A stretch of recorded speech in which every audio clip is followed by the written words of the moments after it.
Un cri perçant déchire l'animation matinale du terminal B de l'aéroport Paris-Charles de Gaulle. Écartez-vous. Qui pensez-vous être pour monter à bord de cet avion?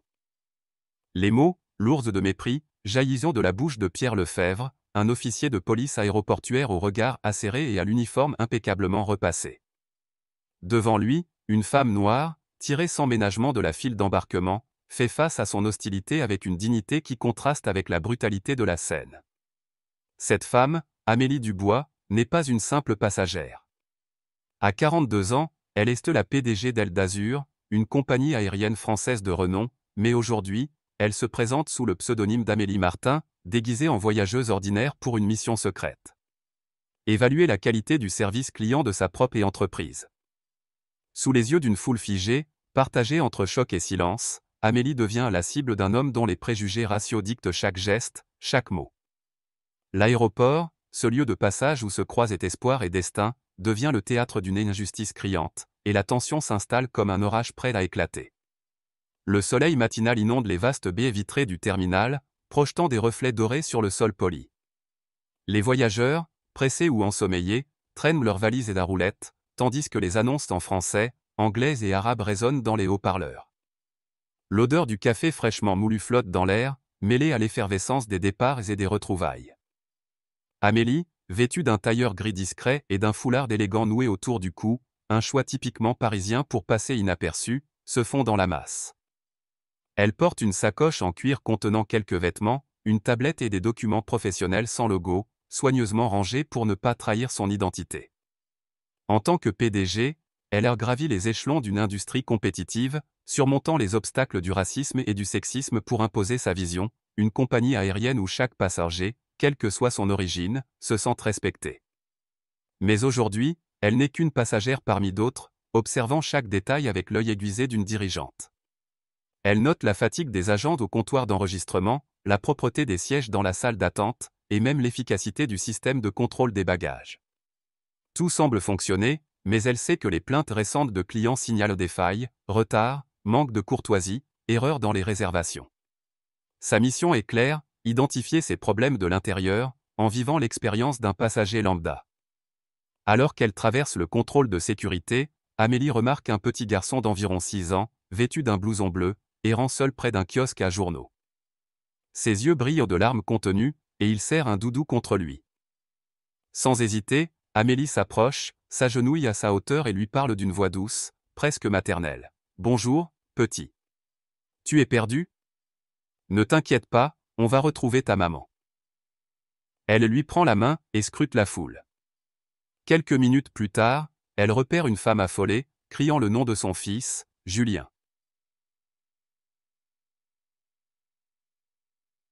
Amélie guide l'enfant vers elle, et la mère, les larmes aux yeux, la serre dans ses bras. « Merci, merci infiniment. » répète-t-elle, bouleversée. Amélie sourit, touchée par l'émotion de la scène, mais ce geste altruiste attire un regard inattendu. Pierre Lefebvre, posté à quelques mètres, observe la scène avec suspicion. À 45 ans, Pierre est un vétéran de la police aéroportuaire, connu pour son zèle parfois excessif. Grand, imposant, avec une mâchoire carrée et des yeux qui scrutent chaque détail, il se targue de maintenir l'ordre dans le chaos du terminal. Mais derrière son apparente rigueur se cache une vérité connue de ceux qui croisent son chemin. Pierre juge trop souvent les gens sur leur apparence, leur accent, ou la couleur de leur peau. Ce matin, une rumeur de contrebande circule dans les rangs de la sécurité, un vague rapport sans détails précis. Pierre, convaincu que son instinct ne le trompe jamais, patrouille le terminal avec une vigilance accrue. Lorsqu'il voit Amélie aider l'enfant, son esprit, teinté de préjugés, interprète ce geste comme une tentative de détourner l'attention.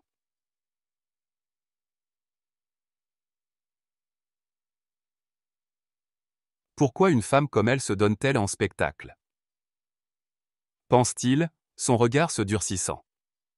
Il s'approche de l'agent d'embarquement, Claire Dupont, une jeune femme d'une vingtaine d'années aux cheveux tirés en chignon, qui gère la porte B23 avec une efficacité nerveuse.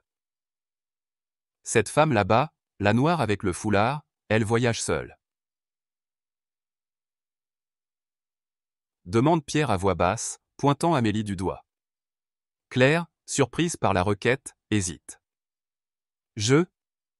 Je peux vérifier son billet, mais elle est déjà passée au contrôle.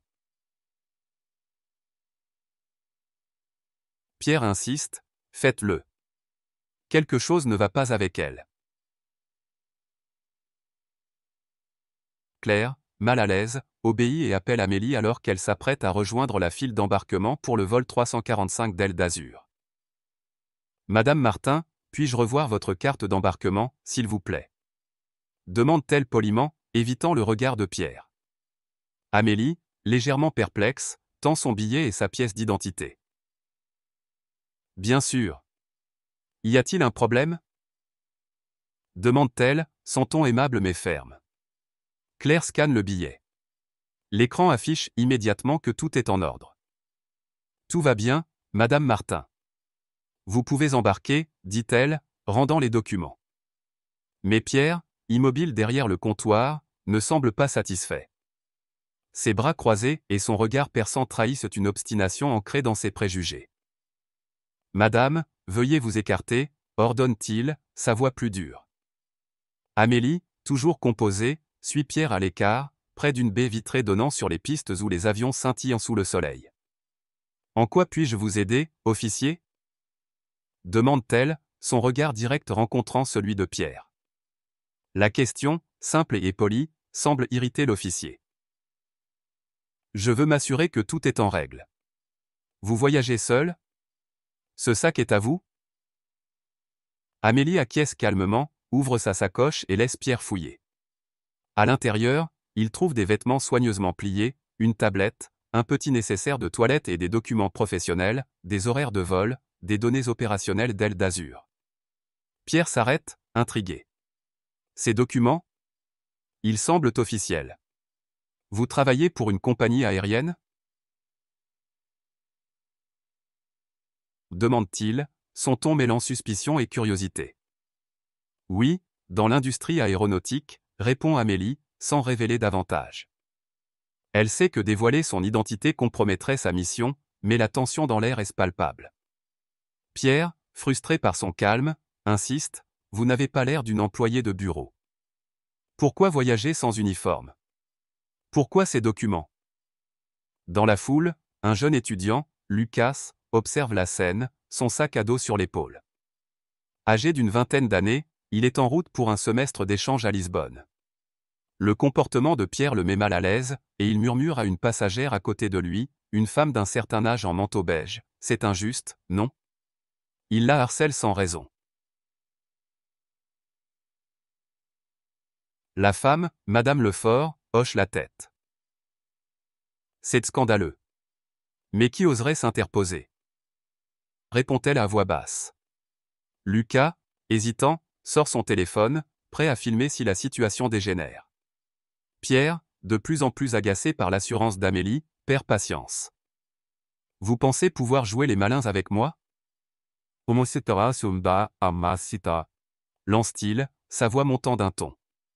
Sans attendre de réponse, il fait un geste brusque, poussant Amélie légèrement en arrière.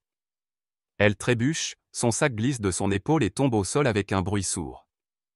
Un silence lourd s'abat sur le terminal. Les regards se tournent vers eux, certains curieux, d'autres choqués. Claire, derrière le comptoir, baisse les yeux, partagée entre son devoir et son malaise grandissant. Lucas, le souffle coupé, commence à enregistrer discrètement sur son téléphone. Amélie se redresse, son foulard légèrement de travers, mais son regard reste inébranlable. Elle fixe Pierre, et sa voix, bien que posée, porte une autorité naturelle. Vous venez de faire une grave erreur, officier. Pierre ricane, inconscient de la tempête qu'il vient de déclencher. Une erreur? Vous osez me menacer? Qui êtes-vous, hein? Une femme sans importance qui pense défier l'autorité? Les mots, empreints de mépris, résonnent dans le terminal, et la foule retient son souffle. Amélie, toujours maître d'elle-même, sait que la vérité qu'elle s'apprête à révéler changera tout. Mais pour l'instant, elle choisit le silence, laissant l'orage des préjugés s'amplifier avant d'éclater. Le terminal B de l'aéroport Paris-Charles de Gaulle est suspendu dans une tension presque palpable, comme si le temps s'était figé sous le poids des regards. Amélie Dubois, toujours debout face à l'officier Pierre Lefebvre, sent une vague de colère monter en elle, mais son visage reste un masque de calme. La poussée brutale de Pierre, qui a fait tomber son sac, résonne encore dans son esprit, mais elle refuse de céder à la provocation. Elle sait que révéler son identité de PDG d'Aile d'Azur maintenant risquerait de compromettre sa mission d'inspection secrète. Pourtant, l'humiliation publique, devant une foule de voyageurs muets, est une épreuve difficile à supporter.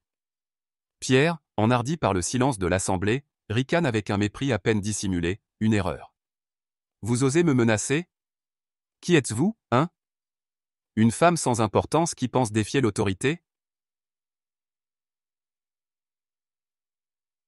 Ces mots, lourds de préjugés, claquent comme une insulte dans l'air chargé du terminal. Mais Amélie, droite et inébranlable, soutient son regard, ses yeux sombres brillant d'une détermination qui semble ébranler l'assurance de Pierre, ne serait-ce qu'un instant. Dans la foule, Lucas, l'étudiant aux cheveux ébouriffés, sent son cœur s'accélérer. Son téléphone, qu'il tient discrètement, capture chaque seconde de l'altercation. Âgé d'une vingtaine d'années, il n'avait pas prévu que son voyage à Lisbonne pour un semestre d'échange commencerait par un tel spectacle d'injustice. À ses côtés, Madame Lefort, la passagère âgée en manteau beige, murmure, indignée, c'est une honte. Cet homme abuse de son pouvoir.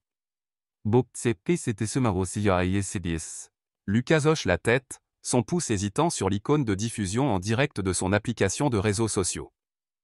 Je ne peux pas rester là sans rien faire, marmonne-t-il, et il appuie sur le bouton, lançant une retransmission en temps réel. Les commentaires affluent presque immédiatement. C'est scandaleux. Pourquoi la police fait-elle ça? À quelques pas, une autre spectatrice, Sophie, une journaliste indépendante d'une trentaine d'années, griffonne frénétiquement dans son carnet. Ses lunettes glissent sur son nez alors qu'elle note chaque détail, ses yeux passant de Pierre à Amélie. Journaliste freelance habituée à couvrir les injustices sociales, Sophie sent qu'une histoire puissante est en train de se dérouler sous ses yeux. Ça va faire du bruit, murmure-t-elle, son stylo courant sur le papier, déjà imaginant le titre de son prochain article. Pierre, inconscient du regard grandissant sur lui, continue son interrogatoire avec une arrogance croissante. Montrez-moi encore votre carte d'identité, ordonne-t-il, sa voix tranchante. Amélie, toujours maître d'elle-même, sort son portefeuille en cuir, en extrait sa pièce d'identité et, après une légère hésitation, ajoute une autre carte, celle de son entreprise. Elle la tend à Pierre avec une lenteur calculée, comme pour lui laisser le temps de réaliser l'ampleur de son erreur. Amélie Dubois, PDG d'Aile d'Azur, la compagnie aérienne que vous essayez de m'empêcher d'embarquer, déclare-t-elle, sa voix claire et ferme, coupant le brouhaha du terminal comme une lame. Un silence assourdissant s'installe. Pierre blêmit, ses mains tremblent légèrement en tenant la carte, ses yeux passant frénétiquement du document à Amélie. La foule murmure, un mélange de choc et d'incrédulité. Claire Dupont, l'agent d'embarquement, écarquille les yeux derrière son comptoir, son visage passant de la nervosité à la stupeur. « Mon Dieu, c'est la PDG !» s'exclame-t-elle, se tournant vers une collègue pour confirmation. Les murmures s'amplifient, et quelques voyageurs échangent des regards, certains commençant à chuchoter. C'est elle qui dirige Aile d'Azur? Un employé senior, Monsieur Laurent, un homme grisonnant qui travaille au sol depuis plus de 20 ans, s'approche timidement. Il avait été informé de la visite secrète d'Amélie, mais le protocole strict de confidentialité l'avait empêché d'intervenir plus tôt. Maintenant, face à l'escalade, il ne peut plus rester silencieux. Madame Dubois, je suis désolé, murmure-t-il, baissant les yeux. Je ne pensais pas que ça irait si loin. Amélie, toujours digne, lui adresse un signe de tête. Ce n'est pas votre faute, monsieur Laurent. Mais nous discuterons de cela plus tard.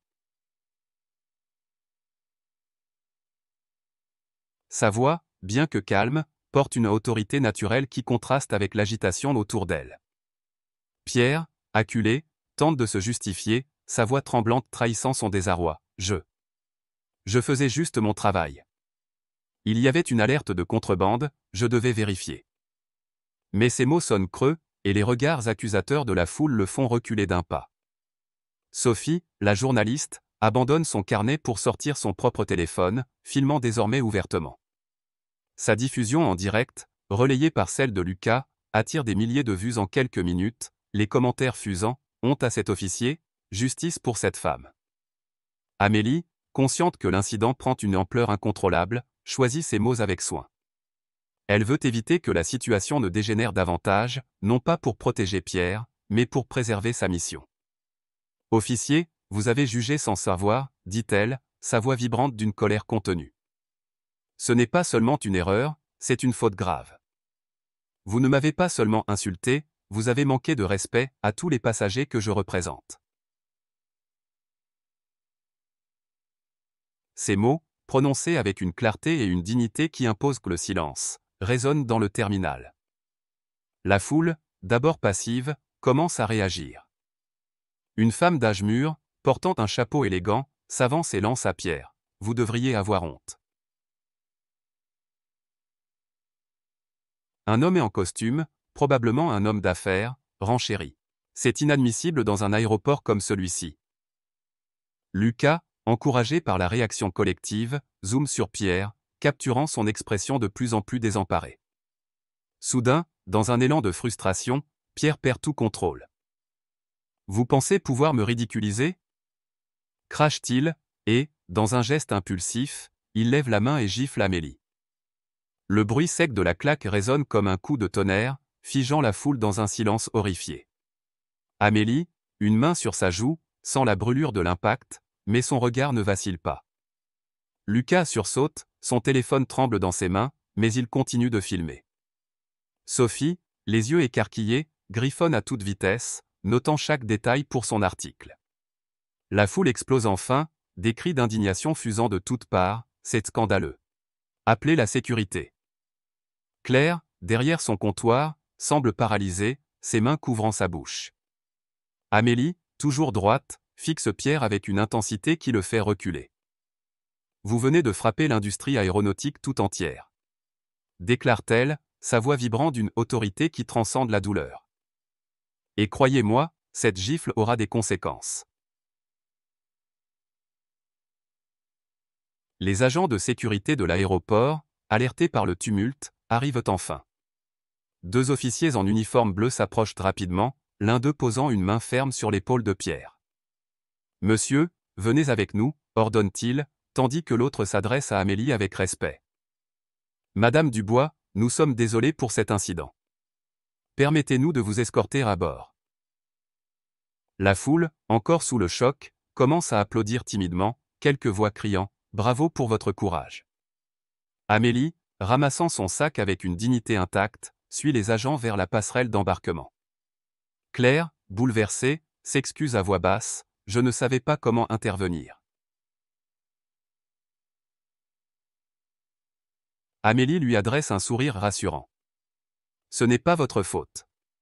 Continuez simplement à faire votre travail avec cœur. » Alors qu'Amélie disparaît dans la passerelle menant à l'avion, la vidéo de Sophie et Lucas continue de se propager sur les réseaux sociaux, attirant l'attention de milliers d'internautes. Les hashtags #BouachBa Justice pour Amélie et Call Stop Racisme commencent à émerger, et les médias locaux reçoivent déjà des alertes sur l'incident.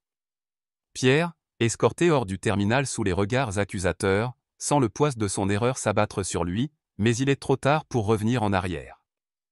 Amélie, installée dans son siège en classe affaires, regarde par le hublot, le tarmac scintillant sous le soleil. Son cœur est lourd, non pas à cause de la douleur physique, mais à cause de la réalité qu'elle connaît trop bien. Cette gifle n'était pas seulement dirigée contre elle, mais contre tous ceux qui, comme elle, affrontent les préjugés au quotidien. Pourtant, elle sait aussi que cet incident, désormais public, pourrait devenir un catalyseur pour un changement plus large. Alors que l'avion se prépare au décollage, Amélie prend une profonde inspiration, déterminée à transformer cette épreuve en une opportunité pour faire avancer la justice et le respect dans son industrie et au-delà. L'avion d'ailes d'azur s'élève dans le ciel parisien, ses ailes scintillant sous les rayons du soleil matinal, tandis qu'Amélie Dubois, assise en classe affaires, regarde par le hublot. Les contours de l'aéroport Paris-Charles de Gaulle s'estompent, mais les événements qui viennent de se dérouler dans le terminal B restent gravés dans son esprit. La gifle de Pierre Lefebvre, officier de police aéroportuaire, résonne encore comme une blessure, non pas tant physique qu'émotionnelle. À 42 ans, Amélie, PDG de la compagnie aérienne, a surmonté bien des obstacles pour atteindre ce poste, mais cette confrontation brutale avec le racisme et l'abus de pouvoir ravive des souvenirs douloureux. Elle sait que ce qu'elle a vécu n'est pas un incident isolé, mais le reflet d'une réalité que trop de personnes affrontent quotidiennement. Pourtant, dans la cabine feutrée, entourée du bourdonnement discret des moteurs, Amélie refuse de laisser la colère l'emporter. Elle est déterminée à transformer cette épreuve en un levier pour le changement, non seulement pour elle, mais pour tous ceux qui méritent de respect et dignité, quelle que soit leur apparence ou leur origine. Alors que l'avion atteint son altitude de croisière, elle se recentre sur sa mission initiale, évaluer la qualité du service à bord, tout en réfléchissant à la manière dont cet incident peut servir à améliorer les pratiques de son entreprise et au-delà. Dans son siège 3A, près du hublot, Amélie range son sac dans le compartiment supérieur et s'installe confortablement. La classe affaires, avec ses sièges en cuir moelleux et son espace généreux, contraste avec l'agitation du terminal. Une hôtesse, Élodie, une jeune femme d'une vingtaine d'années aux cheveux blonds attachés en chignon, s'approche avec un sourire chaleureux. « Madame, puis-je vous offrir quelque chose à boire avant le décollage? Nous avons du thé, du café, ou peut-être un jus de fruits. » demande-t-elle, son ton empreint de la courtoisie professionnelle typique des compagnies françaises. Amélie, toujours dans son rôle de passagère anonyme sous le nom d'Amélie Martin, demande un thé au jasmin, observant attentivement l'attitude d'Élodie. Elle note la propreté impeccable de la cabine, les coussins bien alignés, et l'efficacité discrète de l'équipage. Mais son esprit revient sans cesse à Pierre Lefebvre, à son regard chargé de préjugés, à la violence de son geste. Elle sait que cet incident ne concerne pas seulement elle, mais soulève des questions plus larges sur la formation des agents de sécurité et la culture de l'accueil dans les aéroports français. Pendant ce temps, au sol, l'incident prend une ampleur inattendue. La vidéo tournée par Lucas, l'étudiant, et relayée par Sophie, la journaliste indépendante, se propage comme une traînée de poudre sur les réseaux sociaux. Les images de Pierre giflant Amélie, suivies de la révélation de son identité de PDG, déclenchent une vague d'indignation. Les hashtags Stop Justice pour Amélie et Stop Racisme grimpent dans les tendances, et les commentaires affluent. Honte à cet officier, la France doit faire mieux. Sophie, installée dans un café de l'aéroport en attendant son propre vol, rédige un article à toute vitesse sur son ordinateur portable. Intitulé « Une gifle qui réveille une nation », son texte décrit l'incident avec une précision journalistique, tout en soulignant les implications sociales plus larges. Elle envoie un brouillon à son rédacteur en chef, qui répond immédiatement. « Publie ça tout de suite, Sophie. Ça va faire l'effet d'une bombe. » En quelques heures, l'article est repris par plusieurs médias nationaux, de Libération au Figaro, alimentant un débat public sur le racisme systémique et l'abus de pouvoir dans les institutions. Lucas, quant à lui, reste dans le terminal, son téléphone vibrant de notifications. Sa vidéo a dépassé les 100 000 vues, et il reçoit des messages d'encouragement, mais aussi quelques insultes de ceux qui défendent Pierre, le décrivant comme un officier faisant simplement son travail. Déconcerté par l'ampleur de la situation, Lucas décide de lancer une pétition en ligne, demandant des formations obligatoires sur les préjugés raciaux pour le personnel aéroportuaire. « Je ne peux pas changer le monde, mais je peux au moins essayer, » murmure-t-il, assis sur un banc près de la porte d'embarquement. À ses côtés, Madame Lefort, la passagère âgée qui avait assisté à la scène, lui tapote l'épaule. « Vous avez fait ce qu'il fallait, jeune homme. Ce genre de courage, c'est rare. » Lucas rougit, gêné mais déterminé à poursuivre son action. Au siège d'Aile d'Azur, à quelques kilomètres de l'aéroport, les premières rumeurs de l'incident parviennent à l'équipe de direction. Un assistant, alerté par un message d'un collègue présent au terminal, informe la directrice des ressources humaines, Madame Claire Beaumont. « C'est Madame Dubois, dit-il, le souffle court. Elle a été agressée par un officier à Charles de Gaulle. » Claire, une femme d'une cinquantaine d'années à l'allure élégante, fronce les sourcils. Elle connaît la mission secrète d'Amélie et comprend immédiatement la gravité de la situation. Elle convoque une réunion d'urgence avec l'équipe de communication pour gérer la crise médiatique qui s'annonce. « Nous devons soutenir Madame Dubois et montrer que nous ne tolérons aucun comportement discriminatoire, » déclare-t-elle, tout en consultant son téléphone pour suivre l'évolution des réseaux sociaux. À bord, Élodie revient avec un plateau, posant une tasse de thé fumante et d'un assortiment de petits gâteaux sur la tablette d'Amélie. Voici votre thé, madame. Le service de petit déjeuner commencera bientôt. Aujourd'hui, nous proposons une quiche lorraine ou un croissant avec une salade de fruits. Amélie hoche la tête, notant mentalement la courtoisie d'Élodie et la présentation soignée du plateau. Elle goûte le thé, parfaitement infusé, et jette un coup d'œil au menu. Mais son attention est vite détournée par une conversation à côté d'elle. Un couple, la trentaine, discute avec inquiétude d'un vol de correspondance à Lisbonne. « J'espère qu'on n'arrivera pas en retard, sinon on va rater notre réunion, dit la femme, triturant nerveusement son alliance. Amélie, fidèle à sa mission, se penche légèrement. « Excusez-moi, puis-je vous aider? Avez-vous des informations sur votre correspondance ?» demande-t-elle poliment. Le couple, surpris mais reconnaissant, explique qu'ils n'ont reçu aucune mise à jour. Amélie note mentalement ce problème de communication et s'adresse à Élodie lorsqu'elle repasse. « Pourriez-vous vérifier avec l'équipage si nous atterrirons à l'heure ?» Ces passagers s'inquiètent pour leur correspondance.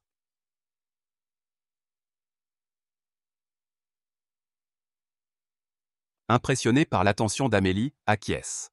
« Bien sûr, madame. Je vais vérifier avec le cockpit et je vous tiens informé. » Quelques minutes plus tard, elle revient avec un sourire. « Bonne nouvelle, nous devrions atterrir avec 5 minutes d'avance. Je vais m'assurer que l'équipe au sol soit informée pour faciliter leur correspondance. » Amélie hoche la tête, satisfaite. Élodie fait preuve d'une amabilité et d'une efficacité qui reflètent les valeurs qu'Amélie veut promouvoir chez elle d'Azur. Mais alors qu'elle savoure ce moment de professionnalisme, son téléphone, qu'elle avait oublié de mettre en mode avion, vibre dans sa poche. Un message de Claire Beaumont apparaît. « Amélie, nous sommes au courant de l'incident. La vidéo est partout. Appelez-moi dès que vous atterrissez. Nous vous soutenons. » Amélie, surprise, coupe immédiatement son téléphone, un mélange d'anxiété et de détermination montant en elle. Elle sait que l'incident, désormais public, va exiger une réponse forte, non seulement pour elle, mais pour l'image de sa compagnie. Au sol, Pierre Lefebvre, escorté dans un bureau de la sécurité aéroportuaire, fait face à un interrogatoire initial. Son supérieur, le commandant Dupont, un homme robuste d'une 60aine d'années, le fixe avec sévérité. « Pierre, qu'est-ce qui vous a pris? Vous avez giflé une passagère, et pas n'importe laquelle. La PDG d'Aile d'Azur. » Pierre, le visage blême, bafouille. « Je pensais qu'elle cachait quelque chose. Il y avait une alerte de contrebande, j'ai suivi mon instinct. » Mais ces excuses sonnent faux, et le commandant secoue la tête. « Votre instinct? C'était du racisme pur et simple. Vous êtes suspendu en attendant une enquête complète. » Pierre, humilié, baisse les yeux, réalisant pour la première fois l'ampleur de son erreur. Mais au fond de lui, une part d'arrogance persiste, refusant d'admettre pleinement sa faute. De retour à bord, Amélie termine son petit déjeuner, une quiche légèrement trop salée, mais bien présentée, et griffonne quelques notes sur son carnet. Elle évalue la propreté, le service, et l'interaction avec les passagers, mais son esprit revient sans cesse à l'incident. Elle pense à toutes les personnes qui, contrairement à elle, n'ont pas le pouvoir ou la position pour se défendre face à de telles injustices. Cette pensée la galvanise. À son retour au siège d'Aile d'Azur, elle décide de convoquer une réunion d'urgence avec son équipe. Elle veut non seulement résoudre les problèmes de service identifiés, mais aussi mettre en place des formations sur la diversité et l'inclusion pour tout le personnel, y compris les partenaires aéroportuaires. Le respect n'est pas un privilège réservé à ceux qui ont du pouvoir, murmure-t-elle, ces mots résonnant comme une promesse. L'avion atterrit à Lisbonne avec quelques minutes d'avance, comme promis. Élodie, toujours souriante, aide Amélie à récupérer son sac. « J'espère que votre vol a été agréable, madame, dit-elle. Amélie lui rend son sourire. « Merci, Élodie. Vous avez été exemplaire. » Ces mots, sincères, touchent l'hôtesse, qui rougit légèrement. En quittant l'avion, Amélie reçoit un nouvel appel de Claire Beaumont. « Amélie, les médias veulent une déclaration. Que faisons-nous ?» Amélie inspire profondément. « Préparez une conférence de presse pour demain. Je veux parler directement, non pas pour me défendre, mais pour ouvrir un dialogue sur le respect et l'égalité. Claire, impressionnée par sa détermination, acquiesce. Au siège d'Aile d'Azur, la réunion d'urgence a lieu le lendemain.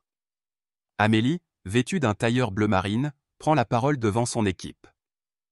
Ce qui s'est passé hier n'était pas seulement une attaque contre moi, mais contre les valeurs que nous défendons. Chaque passager, qu'il soit PDG ou voyageur occasionnel, mérite le même respect. Elle annonce un audit complet des procédures de service client, une collaboration avec des associations antiracistes, et des formations obligatoires pour tout le personnel. Les employés, touchés par son discours, applaudissent, certains les larmes aux yeux. Pendant ce temps, l'article de Sophie, publié en ligne, devient viral. Intitulé « Une gifle qui réveille une nation », il inspire des débats et dans les cafés parisiens, les écoles et les bureaux. Lucas, de retour à Lisbonne, continue de promouvoir sa pétition, qui recueille des milliers de signatures. Élodie, inspirée par l'incident, propose à sa direction un programme de mentorat pour encourager la diversité dans l'industrie aéronautique. Même Claire Dupont, l'agent d'embarquement, décide de s'exprimer anonymement dans un témoignage, décrivant le climat de pression qui pousse parfois les employés à fermer les yeux sur des injustices. Quant à Pierre, il fait face à une enquête disciplinaire qui pourrait mettre fin à sa carrière. Confronté à ses actions, il commence à réfléchir, bien que son chemin vers la rédemption reste incertain. Amélie, elle, poursuit son travail avec une conviction renforcée. Le respect, c'est un droit universel, et chaque pas vers un monde plus juste compte. Cette histoire, bien que fictive, résonne comme un appel à l'action dans une France où l'égalité est une valeur fondamentale. Dans les rues de Paris, dans les terminaux d'aéroports, et dans les cœurs des citoyens, les petites actions d'aujourd'hui, un regard bienveillant, une parole courageuse, peuvent créer une vague de changement durable. Amélie, en montant dans cet avion, n'a pas seulement pris son envol, elle a allumé une étincelle pour un avenir plus équitable. L'histoire d'Amélie Dubois, PDG d'Aile d'Azur, confrontée à l'injustice brutale de Pierre Lefebvre dans un aéroport parisien, touche profondément par sa résonance universelle. En France, où les valeurs d'égalité et de fraternité sont au cœur de l'identité nationale, cet incident fictif met en lumière une vérité douloureuse. Les préjugés raciaux et l'abus de pouvoir persistent, même dans des lieux aussi cosmopolites qu'un aéroport. Ce qui frappe dans cette histoire, c'est le contraste entre la dignité d'Amélie et l'arrogance de Pierre. Sa retenue face à l'humiliation, son choix de répondre par la vérité plutôt que par la colère, incarnent une force intérieure qui inspire. Cette scène rappelle que le courage ne réside pas seulement dans l'affrontement, mais dans la capacité à rester fidèle à ses valeurs, même dans l'adversité. Pour moi, cette histoire souligne l'importance de l'empathie et de la vigilance dans nos interactions quotidiennes. En France, où la diversité est une richesse, nous devons apprendre à voir au-delà des apparences. L'erreur de Pierre vient de son incapacité à reconnaître la valeur d'Amélie au-delà de sa couleur de peau. Cela nous enseigne une leçon essentielle, juger autrui sur des préjugés est non seulement injuste, mais aussi destructeur. Dans ma vie, je m'efforce d'appliquer cette leçon en écoutant activement, en questionnant mes propres biais et en traitant chaque personne avec respect, qu'elle soit un collègue, un voisin ou un inconnu dans le métro parisien. Un autre enseignement est le pouvoir des petites actions. Lucas, l'étudiant qui filme l'incident, et Sophie, la journaliste qui le relaie, montrent que chacun peut contribuer au changement. Dans une société française où la liberté d'expression est chérie, utiliser sa voix pour dénoncer l'injustice est un acte de citoyenneté. Cela m'encourage à m'exprimer lorsque je suis témoin d'une injustice, même si cela semblait intimidant. Enfin, l'histoire d'Amélie nous rappelle que le changement commence par nous-mêmes, en éduquant, en sensibilisant, en agissant avec compassion, nous pouvons bâtir une société plus juste. Si cette histoire vous a touché, agissez dès maintenant. Cliquez sur « J'aime » pour soutenir notre message, partagez cette vidéo pour sensibiliser vos proches, et abonnez-vous à notre chaîne pour ne manquer aucune de nos histoires inspirantes. Laissez un commentaire pour partager vos réflexions. Comment pouvons que nous, ensemble, lutter contre les préjugés et promouvoir l'égalité? Votre voix compte pour créer un monde plus juste et solidaire.